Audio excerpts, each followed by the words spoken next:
नमस्कार विद्यार्थी मित्रांनो, स्वागत आहे तुमचं SK MPSC अकॅडमी या आपल्या यूट्यूब चॅनलमध्ये। आज दिनांक 18 ऑगस्ट 2023 तुमच्यासाठी घेऊन आलो आहे संपूर्ण वृत्तपत्र विश्लेषण। चला तर जी आजची आपली डिस्कशन आहे तिला या ठिकाणी आपण सुरुवात करूया। त्या ठिकाणी जी पहिली न्यूज आहे ती प्रोपोशल मॉड्यूल म्हणजे जे काही आपलं चंद्रयान 3 आहे त्या चंद्रयान 3 संदर्भात आहे। न्यूज अशी आहे, चंद्रयानच्या लँडरचे विलगीकरण यशस्वी। तर या ठिकाणी पहा, आपण मागच्या महिन्यामध्ये जुलैमध्ये जे चंद्रयान 3 ही जी मोहीम आहे त्या मोहिमेला आपण सुरुवात केली आहे आणि येणाऱ्या 23 ऑगस्टला जे काही आपलं चंद्रयान आहे ते चंद्राच्या दक्षिण ध्रुवावर लँडिंग करणार आहे। तर या ठिकाणी जे काही महत्त्वपूर्ण टप्पा होता प्रोपोशन मॉड्यूलचा तो अलग या ठिकाणी करण्यात आले आहे। त्या ठिकाणी जो काही प्रोपल्शन मॉड्यूल असतं हे नेमकं काय आहे याविषयी आपल्याला माहिती असणं आवश्यक आहे। प्रोपोशनल मॉड्यूल ही एक प्रकारची मशीन असते जी की एखाद्या वस्तूला पुढे ढकलण्यासाठी आवश्यक असणारे जे काही बल आहे ते बल निर्माण करते। फॉर एक्झाम्पल एक रॉकेट आहे। आता हे जे रॉकेट आहे या रॉकेटला वरती जाण्यासाठी एक मशीनची आवश्यकता आहे। मग या ठिकाणी आपण काय करतो, अशा प्रकारचे पॉवर बूस्टर्स या ठिकाणी आपण ॲड करत असतो। मग या ठिकाणी हे जे पॉवर बूस्टर्स आहेत ते या रॉकेटला वरच्या दिशेने ते पुश करण्याचं कार्य करतात। मग या ठिकाणी एक प्रोपल्शन मॉड्यूल असतं जे की हा जो वरचा भाग आहे तो वरच्या भागाला एका विशिष्ट हाईटवर नेण्याचं किंवा एका विशिष्ट हाईटपर्यंत पोहोचवण्याचं ते कार्य करत असतं। मग यालाच आपण या ठिकाणी प्रोपल्शन मॉड्यूल असे म्हणतो। तर या ठिकाणी पहा, जो काही आपला चंद्राचा पृष्ठभाग आहे या चंद्राच्या पृष्ठभागावर जे काही आपलं लँडर ज्याला आपण विक्रम असे नाव दिले आहे, हे जे विक्रम लँडर आहे ते 23 ऑगस्टला या ठिकाणी चंद्रावर सॉफ्ट लँडिंग म्हणजे अलगद या ठिकाणी लँडिंग करणार आहे। आणि यामधून रोवर नावाची एक गाडी निघणार आहे जिला की आपण या ठिकाणी प्रज्ञान असे नाव दिले आहे। आणि हे जे प्रज्ञान आहे ते चंद्राचा जो काही पृष्ठभाग आहे त्या पृष्ठभागाचा या ठिकाणी अभ्यास करणार आहे। आणि प्रज्ञानची जी काही लँडिंग असेल किंवा विक्रमची जी काही लँडिंग आहे ती आपण चंद्राच्या दक्षिण ध्रुवावर करणार आहोत। तर या ठिकाणी आयोग आपल्याला क्वेश्चन विचारू शकतो की अलीकडे चंद्रयानचे लँडिंग खालीलपैकी कोणत्या ध्रुवावर झाले आहे, दक्षिण ध्रुव, उत्तर ध्रुव किंवा दोन्ही ध्रुव किंवा यापैकी नाही। तर या ठिकाणी आपलं उत्तर असले पाहिजे चंद्राचा जो काही दक्षिण ध्रुव आहे त्या दक्षिण ध्रुवावर आपण लँडिंग केलं आहे। त्याचबरोबर विक्रम लँडर संदर्भात आणि जे काही आपलं प्रज्ञान रोवर आहे त्या संदर्भात ही क्वेश्चन या ठिकाणी आयोगाकडून विचारला जाऊ शकतो। चलूया पुढच्या न्यूजकडे। पुढची न्यूज अशा प्रकारे आहे, सरकार फेसबुकवर बोलणारे नाही। म्हणजे अशा प्रकारचं एक टोमणा या ठिकाणी उपमुख्यमंत्री देवेंद्र फडणवीस यांनी उद्धव ठाकरे यांना लावला आहे। या ठिकाणी फडणवीस काय बोलले याविषयी आपणाला काही घेणं देणं नाहीये, परंतु हे जे विधान उपमुख्यमंत्र्यांनी केलं आहे ते शासन आपल्या दारी या उपक्रमामध्ये करण्यात आलं आहे। तर या ठिकाणी पहा, शासन आपल्या दारी हा एक महाराष्ट्र सरकारचा महत्त्वपूर्ण उपक्रम आहे ज्याच्या माध्यमातून जे आपल्या राज्याचे नागरिक आहेत त्या नागरिकांना ज्या विविध सरकारच्या सेवा आहेत त्या सेवा घर बसल्या मिळाव्यात या संदर्भात तो कार्यक्रम आहे। म्हणजे तुमचं पॅन असेल, आधार असेल, राशन असेल किंवा या संबंधी ज्या इतर ऑनलाईन सेवा आहेत त्या ऑनलाईन सेवा या राज्याच्या नागरिकांना घर बसल्या मिळाव्यात या संदर्भात शासन आपल्या दारी हा कार्यक्रम या ठिकाणी महाराष्ट्र शासनाने सुरू केलेला आपल्याला दिसतो। चलूया पुढच्या न्यूजकडे।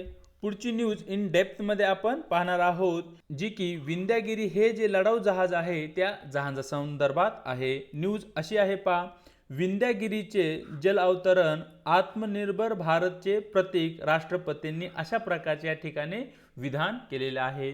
त्या ठिकाणी विंध्यागिरी जे जहाज आहे या जहाजाविषयी आपणाला इन डिटेलमध्ये माहिती घ्यायची आहे। त्याचबरोबर प्रोजेक्ट 17A काय आहे याचीही माहिती या ठिकाणी आपण घेणार आहोत। चला तर या ठिकाणी जे विंध्यागिरी जहाज आहे त्या विंध्यागिरी जहाजाविषयी इन डिटेलमध्ये या ठिकाणी आपण समजून घेण्याचा प्रयत्न करू। जे कर्नाटकातील जो काही पर्वत आहे ज्याचं नाव आहे विंध्यागिरी, हे प्रोजेक्ट 17 कार्यक्रमाचे नंबर 6वे जहाज आहे। म्हणजे प्रोजेक्ट 17 अंतर्गत याच्या अगोदर एकूण 5 लढाऊ जहाजांची निर्मिती करण्यात आली आहे आणि विंध्यागिरी हे जे जहाज आहे ज्याला की कर्नाटकातील एक पर्वत एक डोंगर त्या डोंगरावरून नाव दिलेलं आहे ते म्हणजे विंध्यागिरी, हे क्रमांक 6 नंबरचे जहाज आहे। विंध्यागिरी एक तांत्रिक दृष्ट्या म्हणजे टेक्नॉलॉजी दृष्टिकोनातून एक ॲडव्हान्स जहाज आहे जे की पूर्वीचं जे काही INS विंध्यागिरी आहे त्याची या ठिकाणी ते जागा घेणार आहे।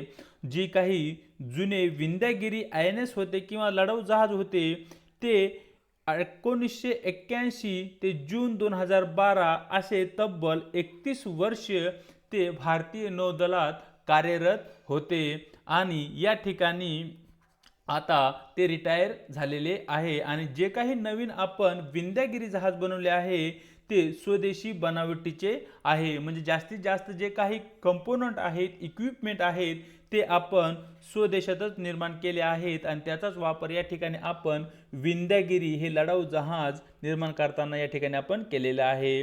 आता हे जे विंध्यागिरी लढाऊ जहाज आहे याची निर्मिती प्रकल्प किंवा प्रोजेक्ट 17A च्या अंतर्गत करण्यात आली आहे। तर या ठिकाणी सर्वात महत्त्वपूर्ण गोष्ट म्हणजे प्रकल्प A हा काय आहे याविषयी आपल्याला माहिती असणं आवश्यक आहे, ज्याला की आपण प्रोजेक्ट 17 किंवा प्रोजेक्ट 17 असेही म्हणतो। प्रोजेक्ट 17 हा 2019 मध्ये भारतीय नौदलाकडून सुरू करण्यात आला होता आणि हा जो प्रोजेक्ट आहे तो जे काही फ्रायजेट्स आहेत म्हणजे जे काही जहाजे असतात लढाऊ, त्या लढाऊ जहाजामध्ये विविध प्रकार असतात त्यामध्ये फ्रायजेट हा एक प्रकार आहे ज्यामध्ये आपण मध्यम आकाराचे लढाऊ जहाजे बनवतो जे की समुद्राचं संरक्षण करतील, त्याचबरोबर जे मोठमोठ्या शिप्स असतील त्या शिप्सचंही ते संरक्षण करतील आणि त्याचबरोबर जे काही सबमरीन्स असतात किंवा ज्यांना आपण पाणबुडी म्हणतो त्या पाणबुड्या विरोधीही ते कार्य करू शकतात। या ठिकाणी पहा भारताच्या संरक्षण दलांनी स्टेल्थ गाइडेड मिसाइल फ्रायजेट्सची एक मालिका तयार केली आहे आणि ती मालिका तयार करण्याचं जे काही कार्य आहे ते कार्य भारतातील महत्त्वपूर्ण 2 कंपन्यांना देण्यात आलं आहे, ज्यामध्ये एक आहे माझगाव डॉक शिपयार्ड जी की मुंबईमध्ये आहे आणि दुसरी आहे garden reach shipbuilders and engineers जी की कलकत्ता या ठिकाणी आहे। या 2 कंपन्यांकडून प्रोजेक्ट 17च्या अंतर्गत एकूण 7 लढाऊ जहाजांची निर्मिती केली जाणार आहे आणि या 7 लढाऊ जहाजांपैकी आतापर्यंत 6 जहाजांची निर्मिती ही पूर्णही झालेली आहे। या ठिकाणी एक विशिष्ट स्टील डिझाइन या ठिकाणी निर्माण करण्यात आला आहे जे की रडार शोषक, म्हणजे जर आपल्याला शत्रूच्या जहाजांचा विमानांचा जर लोकेशन माहिती करून घ्यायची असेल तर या ठिकाणी रडार प्रणाली वापरली जाते। रडार प्रणालीच्या माध्यमातून विशिष्ट प्रकारच्या ध्वनी लहरी निर्माण केल्या जातात आणि त्या ध्वनी लहरी त्या पर्टिक्युलर ऑब्जेक्टवरून रिफ्लेक्ट होतात व आपल्याला या ठिकाणी कळते की शत्रू सैन्याचे जे काही लढाऊ जहाज असेल किंवा लढाऊ विमान असेल हे कोणत्या लोकेशनवर आहे। मग या ठिकाणी जे काही आपण फ्रायजेट्स बनवले आहेत किंवा जे काही लढाऊ जहाजं बनवले आहेत त्यामध्ये रडार शोषक म्हणजे शत्रूकडून येणारे जे काही ध्वनी लहरी आहेत त्या ध्वनी लहरी या ठिकाणी शोषल्या जातील याचा अर्थ त्या परावर्तित होणार नाही, परिणामी शत्रूंना आपले जहाज कोठे आहे याचा थांगपत्ताही या ठिकाणी लागणार नाही, ज्याला की आपण रडार ॲब्सॉर्बंट कोटिंग असेही म्हणतो। त्याचबरोबर या ठिकाणी यामुळे महत्त्वपूर्ण गोष्ट म्हणजे हे जे जहाज आहेत ते शत्रूचे जे काही रडार्स आहेत त्यांना डिटेक्ट होणार नाहीत आणि या ठिकाणी जे काही नवीन तंत्रज्ञान या जहाजामध्ये आपण वापरले आहे त्यामुळे जे काही इन्फ्रारेड सिग्नल्स असतात ते सिग्नल्स ही या ठिकाणी कमी होतील, परिणामी आपण गुप्तपणे आपल्या नौदलाच्या मोहिमा या शत्रू विरुद्ध आखू शकतो। हे एक महत्त्वपूर्ण फायदा या ठिकाणी प्रकल्प 17A चा असलेला या ठिकाणी आपल्याला दिसतो। जो काही प्रकल्प 17A आहे या कार्यक्रमाच्या अंतर्गत माझगाव डॅक आणि गार्डन शिप बिल्डिंग या ठिकाणी एकूण 3 आणि 4 म्हणजेच माझगावमध्ये आपण 4 जहाजांची निर्मिती करणार आहोत आणि गार्डन कलकत्ता या ठिकाणी आपण 3 जहाजांची निर्मिती करणार आहोत। म्हणजे एकूण 7 जहाजांची किंवा 7 युद्ध नौकांची या ठिकाणी आपण बांधणी करत आहोत। प्रोजेक्ट 17च्या अंतर्गत हा आकडा या ठिकाणी आपल्यासाठी महत्त्वाचा आहे। या ठिकाणी जे काही 7 युद्ध नौका या ठिकाणी आपण ज्यांची बांधणी करत आहोत त्या युद्ध नौकांना भारतातील जे काही विविध डोंगर रांगा आहेत त्या डोंगर रांगाचे नाव देण्यात आले आहे। जसे की या ठिकाणी INS नीलगिरी आहे, INS हिमगिरी आहे, INS Udayagiri, INS Dunagiri, INS Taragiri व शेवटी नंबर 6 ची जी आहे ती आहे INS विंध्यागिरी आणि नंबर 7 ची जी असेल ती असेल INS महेंद्रगिरी। असे या ठिकाणी भारतातील ज्या काही महत्त्वपूर्ण आणि प्रसिद्ध डोंगर रांगा आहेत त्या डोंगर रांगावरून या प्रोजेक्ट 17 मधील जे काही युद्ध नौका आहेत त्या युद्ध नौकांना या ठिकाणी आपण नामकरण केलं आहे। तर या ठिकाणी हा जो प्रोजेक्ट 17A आहे तो 2019 मध्ये सुरू झाला आणि 2019 ते 22 या कालावधी दरम्यान एकूण 5 युद्ध नौका आतापर्यंत आपण भारतीय नौदलामध्ये सामील केलेल्या आहेत आणि नंबर 6 म्हणून या ठिकाणी आपण विंध्यागिरी हे लढाऊ जहाज या ठिकाणी भारतीय नौदलामध्ये सामील करत आहोत। प्रोजेक्ट 17A हा लॉन्च केलेला पहिला जी जहाज आहे म्हणजे प्रोजेक्ट 17च्या अंतर्गत जी युद्ध नौका आपण लॉन्च केली ती आहे नीलगिरी। हा पॉइंट या ठिकाणी आपल्यासाठी महत्त्वाचा आहे, तो तुम्हाला या ठिकाणी नोट डाऊन करून घ्यायचा आहे। आणि नीलगिरी हे जे जहाज आहे त्याचं लॉन्चिंग आपण 2019 मध्येच म्हणजे जेव्हा प्रोजेक्ट 17A सुरू झाला तेव्हा त्या ठिकाणी आपण केलेला आहे।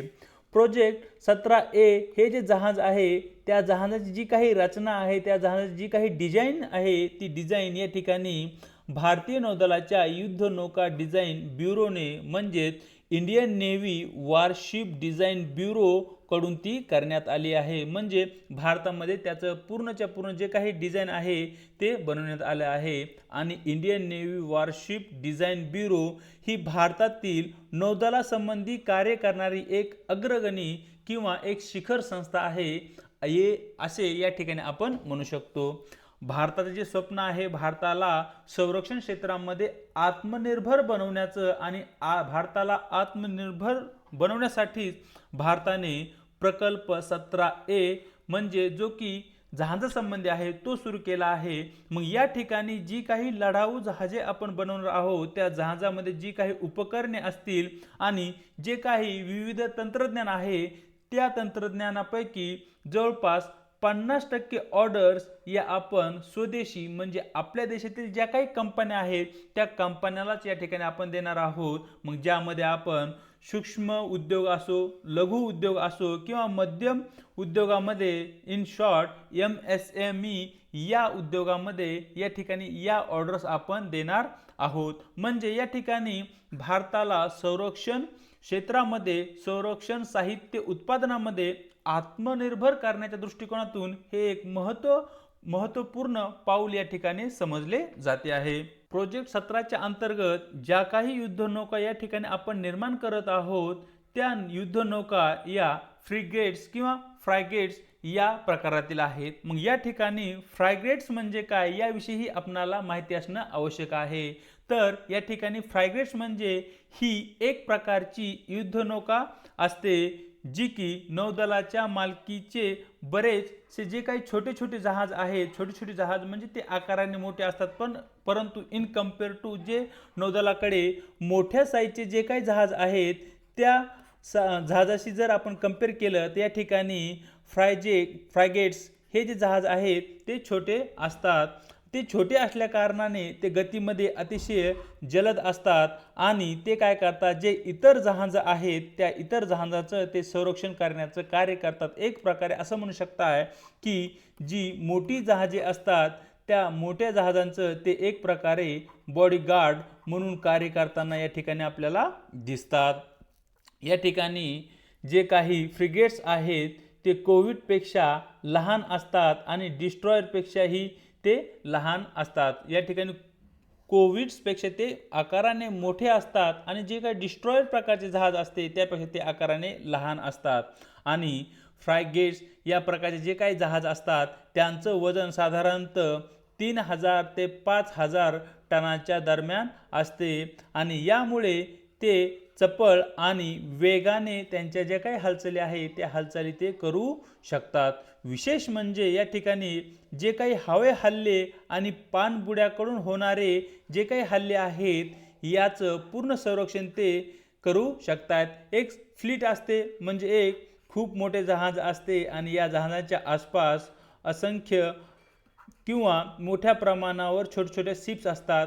मग या ठिकाणी या ज्या छोट्या शिप्स आहेत यांना आपण या ठिकाणी फ्रायजेट्स म्हणू शकतो आणि हे जे मुख्य किंवा सर्वात महत्त्वपूर्ण जहाज आहे याचं संरक्षण या ठिकाणी हवाई हल्ल्यापासून आणि पाणबुड्यापासून या ठिकाणी हे फ्रायगेट्स करत असतात।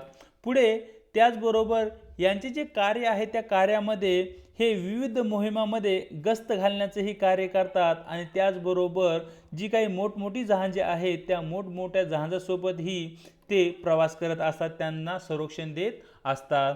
या ठिकाणी जो वापर आहे वापरामध्ये एक आहे सुरक्षा ऑपरेशन्समध्ये यांचा वापर केला जातो। उदाहरणार्थ जी काही समुद्री चाचेगिरी असते म्हणजे समुद्रामध्ये जे काही जहाजावर दरोडे टाकले जातात, त्याचबरोबर जे काही मादक पदार्थ आहेत किंवा त्यांची जी काही तस्करी होते त्या तस्करीला विरोध करण्यासाठी या ठिकाणी अशा प्रकारचे फ्रायगेट्स जहाजांचा मोठ्या प्रमाणावर देशात आणि विदेशात वापर केला जातो। तर या ठिकाणी पहा फ्रायगेट्स, डिस्ट्रॉयर आणि कोरवेट अशा प्रकारे 3 प्रकारचे जहाजे ही नौदलामध्ये असतात। या 3 मध्ये नेमका काय फरक आहे तो या ठिकाणी आपण समजून घेण्याचा प्रयत्न करूया। सर्वप्रथम चर्चा करूया ती फ्रायगेटची। तर फ्रायगेट ही जी विमानवाहू नौका आहे ती आकाराने स्मॉल असते, बारीक असते आणि ती खूपच चपळ ही असते आणि त्याचबरोबर ती खूप गतिमान ही असती। हे अशा प्रकारे काही वैशिष्ट्ये या ठिकाणी फ्रायगेटचे असलेल्या या ठिकाणी आपल्याला दिसतात। त्याचबरोबर यांचा मुख्य करून जो उपयोग आहे, जी फ्लीट्स असते, जी मोठी जहाजे असतात त्या जहाजाबरोबर अशा प्रकारची ही जी जहाजे आहेत ती कार्य करतात आणि जी मोठी जहाजे असतात किंवा मोठी विमानवाहू नौका असतात त्या विमानवाहू नौकांचं या ठिकाणी संरक्षण करण्याचं कार्य या ठिकाणी फ्रायजेट प्रकारातील युद्धनौकांकडून केले जाते। त्यानंतर नंबर 2 ची आहे डिस्ट्रॉयर। डिस्ट्रॉयर हे फास्ट असतात आणि त्याचबरोबर ते खूपच ताकदवर किंवा पॉवरफुल ही असतात आणि त्यांच्यामध्ये मोठ्या प्रमाणावर जी काही संरक्षणासंबंधी साधने आहेत, इक्विपमेंट्स आहेत किंवा जी आर्मरी आहे ती या ठिकाणी लोडेड झालेली असते। यामुळे जे काही एअरक्राफ्ट्स आहेत, जे काही लढाऊ विमान आहेत त्या विमानाविरोधात अशा प्रकारे डिस्ट्रॉयर कार्य करतात आणि त्याचबरोबर ज्या काही पाणबुडी असतात त्या पाणबुडी विरोधीही हे कार्य करतात। म्हणजे एक प्रकारे जी फ्लीट असते किंवा जे महत्त्वपूर्ण एरिया आहे तुमच्या देशामधले त्यांचं संरक्षण करण्याचं कार्य डिस्ट्रॉयरकडून केलं जातं। मग संरक्षण चे विमान असतील, लढाऊ विमान जे की शत्रू सैन्याचे असतील किंवा शत्रूच्या जे काही सबमरीन्स आहेत, पाणबुड्या आहेत त्यांच्यापासून देशाची किनारपट्टी किंवा देशाचे जे काही संरक्षण स्थळे आहेत त्या स्थळांचं या ठिकाणी ते संरक्षण करतात। त्याचबरोबर यांची जी साईज असते ती फ्रायगेट्सपेक्षा आकाराने थोडी अधिक असते, म्हणजे यांना आपण मीडियम साईजची जहाजे असे म्हणू शकतो आणि त्याचबरोबर ते लॉंग रेंजचे ऑपरेशन हाती घेत असतात आणि त्यांचे जे कार्य आहे ते स्वतंत्रपणे चालू असते, ते ॲटोनॉमस प्रकारे त्यांचं कार्य करत असतात। आता जे काही कार्य ते करत आहेत त्या कार्यामध्ये एक तर सर्वेलायन्स ते करतात, त्याचबरोबर पेट्रोलिंग म्हणजे गस्त घालण्याचे कार्य आणि इस्कोर्ट ड्युटीज ही ते पार पाडत असतात। म्हणजे जे बिग जहाजे आहेत त्या मोठ्या आकाराचे जे काही विमानवाहू नौका आहेत त्या विमानवाहू नौकाबरोबर हे या ठिकाणी त्यांची ड्युटी पार पाडत असतात. शेवटचा जो प्रकार आहे तो प्रकार म्हणजे कोरवेटी. हे आकाराने स्मॉल असतात आणि वजनाने फ्रायगेट्स आणि डिस्ट्रॉयरशी तुलना करता वजनाने ते कमी असतात आणि यांच्यावर मोठ्या प्रमाणावर युद्धासंबंधी जे काही साहित्य आहे ते लोड झालेलं असतं. या ठिकाणी जो काही कोस्टल एरिया आहे किंवा जो काही किनारपट्टीचा भाग असतो त्या किनारपट्टीच्या भागाचं संरक्षण करण्याचं कार्य आणि ज्या काही फ्लीट्स असतात त्या फ्लीट्स बरोबर कार्य करण्याचे कार्य महत्त्वपणे या ठिकाणी कोरवट प्रकारातील जे युद्धवाहू नौका आहेत त्या नौका करताना या ठिकाणी दिसतात. या नौका अँटी सबमरीन म्हणजे ज्या पाणबुड्या आहेत त्या पाणबुड्या विरोधी ते कार्य करतात आणि त्याचबरोबर जे काही आपला समुद्र किनारा आहे आणि समुद्राचा जो काही भाग आहे त्याचंही या ठिकाणी ते संरक्षण करण्याचं कार्य करतात. तर अशा प्रकारे इन डिटेलमध्ये आपण विंध्यागिरी संबंधी चर्चा केली आहे. पुढची न्यूज थोडक्यामध्ये आपण पाहणार आहोत. ती न्यूज अशी आहे की आदिल सुमारीवाल यांची जागतिक ॲथलेटिक्सच्या उपाध्यक्षपदी निवड झालेली आहे. तर या ठिकाणी जे भारताचे आदिल सुमारीवाल हे भारतीय ॲथलेटिक्स महासंघाचे अध्यक्ष होते आणि त्यांची आता जागतिक ॲथलेटिक्सच्या उपाध्यक्षपदी निवड झालेली आहे. एकूण जगामध्ये 4 उपाध्यक्ष असतात जागतिक ॲथलेटिक्स या संघटनेचे. या 4 पैकी एक व्यक्ती म्हणून आदिल सुमारीवाल हे या ठिकाणी आता भारताचं प्रतिनिधित्व किंवा जागतिक ॲथलेटिक्स संघटनेचं प्रतिनिधित्व त्या ठिकाणी करणार आहेत. आणि सर्वात महत्त्वाची गोष्ट म्हणजे जागतिक ॲथलेटिक्स संघटनेच्या कार्यकारी मंडळाचे ते पहिलेच भारतीय सदस्य आहेत. हा सर्वाधिक महत्त्वाचा या ठिकाणी आपल्यासाठी पॉइंट आहे. तर अशा प्रकारे मित्रांनो दिनांक 18 ऑगस्टचे जे काही महत्त्वपूर्ण वृत्तपत्र डिस्कशन आहे ते या ठिकाणी आपण केलेलं आहे. व्हिडिओ जर तुम्हाला आवडला असेल तर व्हिडिओला लाईक करायचे. व्हिडिओ संबंधी तुमच्या कमेंट या महत्त्वाच्या आहेत. आपल्या व्हिडिओला आपल्या मित्रांसोबत शेअरही करायचे आणि न विसरता आपल्या यूट्यूब चॅनलला या ठिकाणी सबस्क्राईबही करायचं आहे. आज इथेच थांबत आहोत. भेटूया एका नवीन व्हिडिओसोबत.